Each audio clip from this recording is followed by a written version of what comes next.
मदनी अची वियो बेड़ा पार थी विया सुभान अल्लाह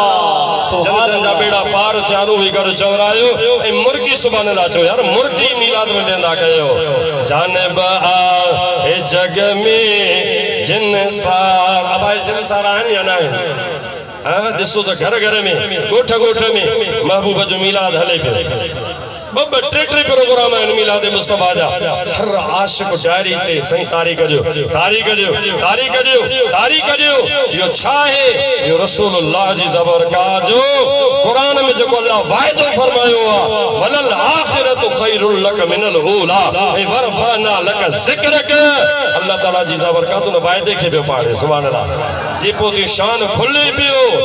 इन जे करे तूं असां बि गॾु चवंदासीं सरा बेड़ो तरंदो सुभान अल्लाह जानब आ ए जग में जिन सार थी विया मदनी अची वियो बेड़ा पार थी विया सुभान अल्लाह अज तव्हां मौके के मानी जी बुख न आहे इहो इरादो को बि कोन रखी आयो आहे त कोन मानी खाई अचो मानियूं घर बि मिलनी हा हंधब घर में खटू घर में पलंग घर में बिस्तरा घर में पर अज यार बिस्तरा हंध पलंग मानियूं छॾे पट ते अची तूं वेठो इन जे करे न त मानी खावा इन जे करे त दिलबर जो दीदार थी वञे यार जूं ॻाल्हियूं ॿुधी अचां हबीबन जो शान बुद्धि अचा ऐं दिलबर दस्तगीर पीरन जे पीर जूं ॻाल्हियूं ॿुधी अचां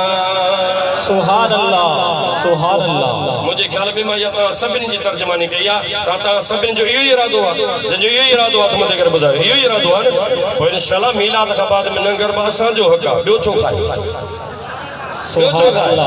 असांजो ई हक़ आहे जेके मिलाद करण वारा आहियो असां ई खाईंदासीं लंगर ऐं इंशाअल्लाह कंदासीं रज वज के कंदासीं मिलाद बि मल्हाईंदासीं त लंगर बि कंदासीं जानब आ ए जग में जिन सार थी विया सुभान अल्लाह मदनी अची वियो बेड़ा पार थी विया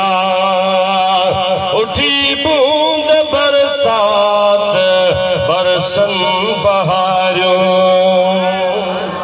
सुभान अल्लाह उठी बूंद बरसात बरसन बहारियो पखी पाण में कन पिया बोलियूं बजारियो सुभान अल्लाह हेॾे तवज्जो कजो पखी कीअं पिया बोलियूं कनि फ़क़ीर इब्रार मंगलोना साहब उत्तर वारा ॾखिण ॾे ॾखिण वारा उत्तर ॾे ओलह वारा ओभर ॾे ओभर वारा ओलह ॾे हिक ॿिए खे मुबारकूं पिया ॾियनि ख़लीफ़े ज़ाद जहिड़ो ख़लीफ़े तैमूर जहिड़ो मूं जहिड़ो गुनहगार को पुछंदो त हूंदो काॾे पिया वलर कयो वञो उन्हनि चयो ॿी ॻाल्हि कान्हे का ख़बर कान्हे